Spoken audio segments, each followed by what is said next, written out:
collègue. Le 127, Madame Batho.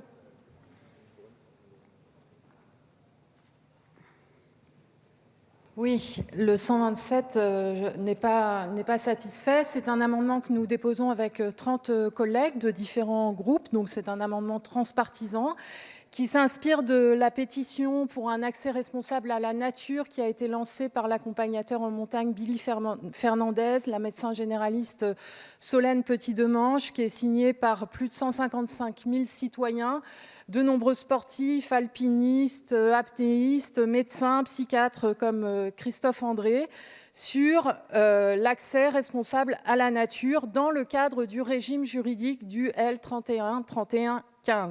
Le propos est de dire qu'en période de confinement, on doit ménager la possibilité encadrée de pratiquer des activités de pleine nature. Il y a eu, Monsieur le Ministre, un côté extrêmement absurde à ce qui a été constaté ces dernières semaines, le déploiement de drones, d'hélicoptères, de motocross, la verbalisation de citoyens qui se promenaient à 2 km de chez eux en montagne au lieu d'1 kilomètre, alors que ces pratiques ne comportent aucun risque sanitaire, quand dans le même temps, on est autorisé, bien évidemment, à aller faire ses courses.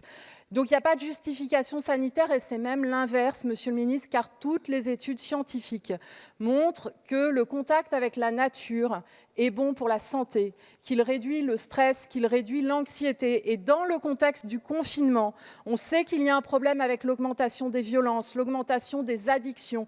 Et donc le fait de reconnaître la possibilité d'avoir des activités de pleine nature de façon très encadrée, parce que Monsieur le Ministre, je vous ai entendu sur ce que vous avez répondu au Sénat.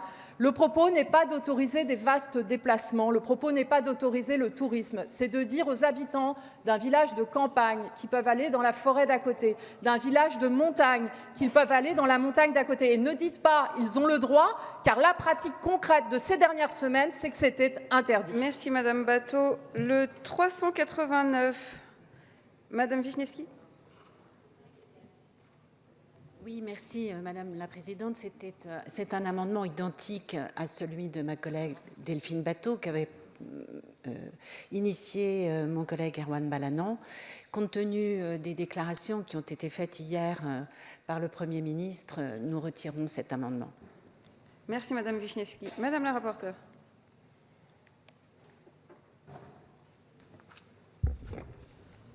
Oui, encore une fois, les articles qui sont la structure de l'article permet d'avoir des mesures d'ordre général qui peuvent être déclinées sur des territoires par les représentants de l'État. Et c'est pour ça, au fond, que il sera demain possible effectivement d'accéder aux activités de plein air, comme ça a été précisé par le gouvernement. Je comprends, moi, Madame Batho, votre combat, votre intérêt là-dessus, mais vous savez que dans le cadre de la CEDH, on est soumis à l'obligation du droit à mener une vie de famille normale. C'est d'ailleurs pour ça qu'on l'a introduit, au fond, dans l'article, alors que ce n'est pas le cas pour les activités de plein air que vous citez. Mais cela étant, encore une fois, ça a été entendu, puisque le gouvernement pourra le faire par la voie des décrets, ce qu'il a déjà annoncé. Donc, je comprends bien la distinction, mais néanmoins, je donne un avis défavorable. Tout ceci est écrit noir sur blanc dans le droit. Madame Batho, j'ai même pas le temps de dire une phrase, vous dites non. Donc je vais arrêter de vous répondre, je vais dire défavorable. Tout ceci est écrit dans le droit. Si on prend l'exemple, je prends un exemple concret, la forêt de Fontainebleau. Elle est restée ouverte pendant la période de confinement. Ce qui était interdit, c'était les déplacements loin de son domicile pour y aller. Mais la forêt en elle-même restait ouverte. Donc, de fait, les gens, du fait du confinement, ne pouvaient pas accéder à un certain nombre d'activités plein air. Le déconfinement, à partir de lundi, la liberté de circuler devient la règle. Et les interdictions deviennent l'exception. Mais vous refaites non. Écoutez, la liberté de circulation, Madame Batho, c'est écrit dans le droit, vous avez lu le texte, redevient la règle à partir du 11 mai. Les restrictions deviennent les exceptions, et donc il n'y a rien, aucun fondement législatif qui empêche, à compter du 11 mai, d'aller se déplacer, dans le cadre des 100 km, une exception, pour aller dans la forêt de Fontainebleau, pour faire du footing, pour faire du sport, ou pour aller en pleine nature, dans la montagne. Moi, je J'adorerais aller me promener dans les montagnes grenobloises, mais ça m'est totalement impossible. Mais les Grenoblois seront, je pense, très enclins à retourner à la montagne. Tout ce qu'on demande, c'est le respect des gestes barrières et la distanciation physique. Mais rien n'empêche, à compter de lundi, les gens de pouvoir retourner. On a ouvert l'accès aux forêts. La seule chose qui reste fermée, c'est dans les territoires rouges, l'accès aux parcs et jardins, mais là on n'est pas dans la pleine nature. Donc l'activité et l'exercice physique en plein air dans les espaces de pleine nature, je le redis, sont prévus comme étant autorisés avec le respect de la distanciation physique et des gestes barrières. Point. Donc proposition de retrait parce que c'est vraiment pleinement satisfait. Oui, Madame Batho.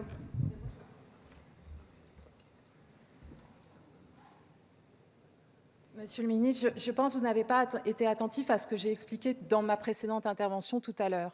C'est-à-dire que le cadre juridique du L31-31-15 s'applique jusqu'au 1er avril prochain.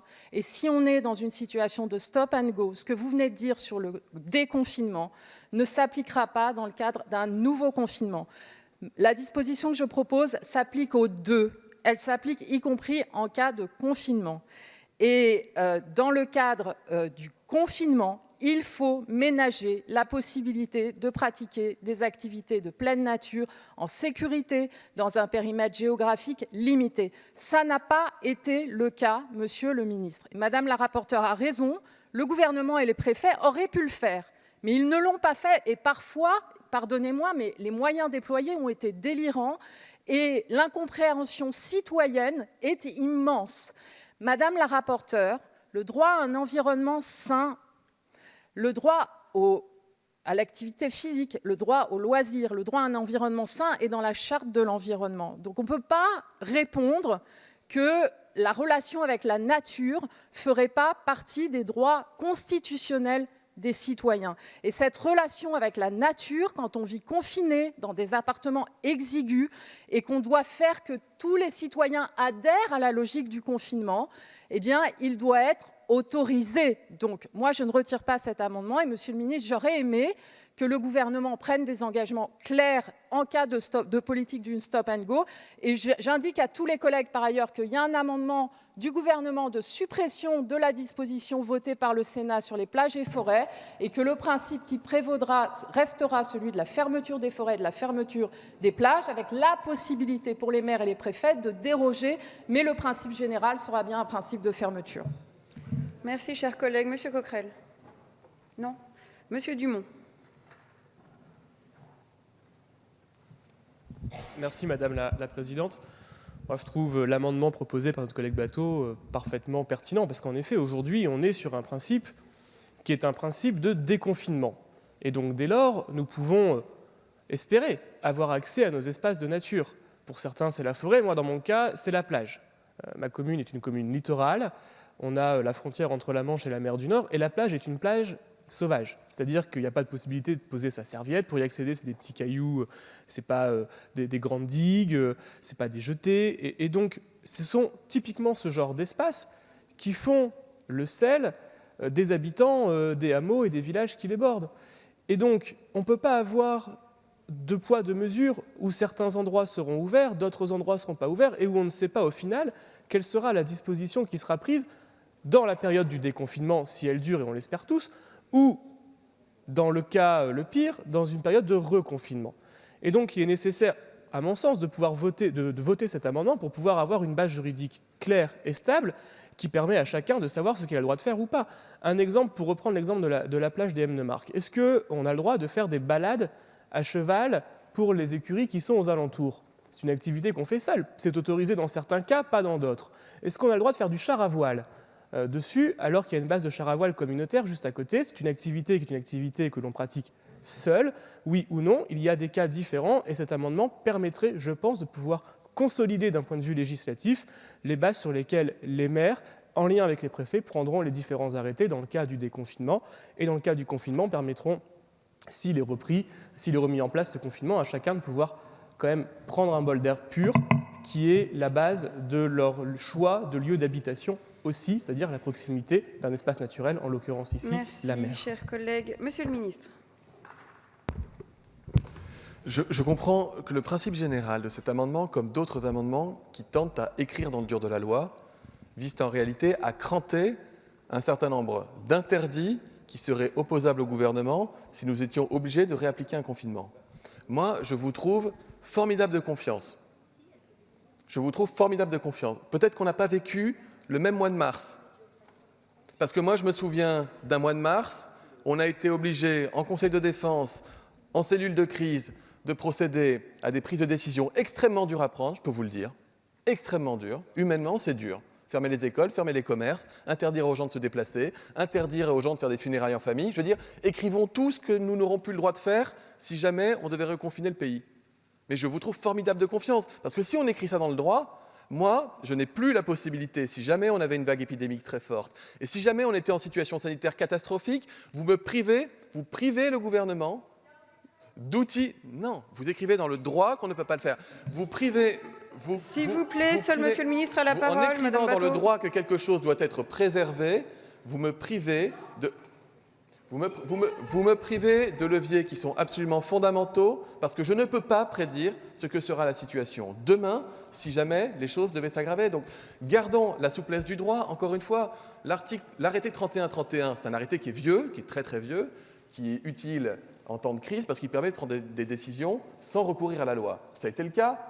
L'état d'urgence sanitaire a été présenté alors que le pays était déjà confiné. L'arrêté 3131, il a fermé les commerces, il a fermé les écoles, il a confiné les gens, etc. L'objectif qui est sous-tendu par cet état d'urgence sanitaire, c'est de venir devant la représentation nationale, de venir devant le Parlement, pour conforter dans le droit, à l'issue d'un débat parlementaire qui porte sur les fondements de cet état d'urgence, pour conforter dans le droit à travers un débat démocratique, parce que nous souhaitons que les choses soient concertées et discutées, ce qui nous était possible de réaliser par la voie de l'arrêté.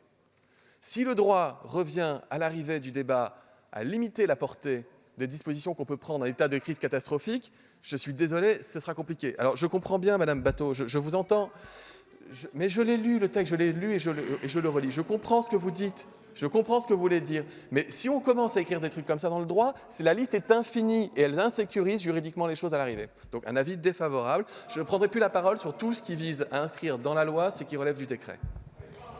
Merci, Monsieur le Ministre. Après ce deuxième éclairage de Monsieur le Ministre, je mets aux voix l'amendement numéro 10 avec avis défavorable. Qui est pour? Qui est contre?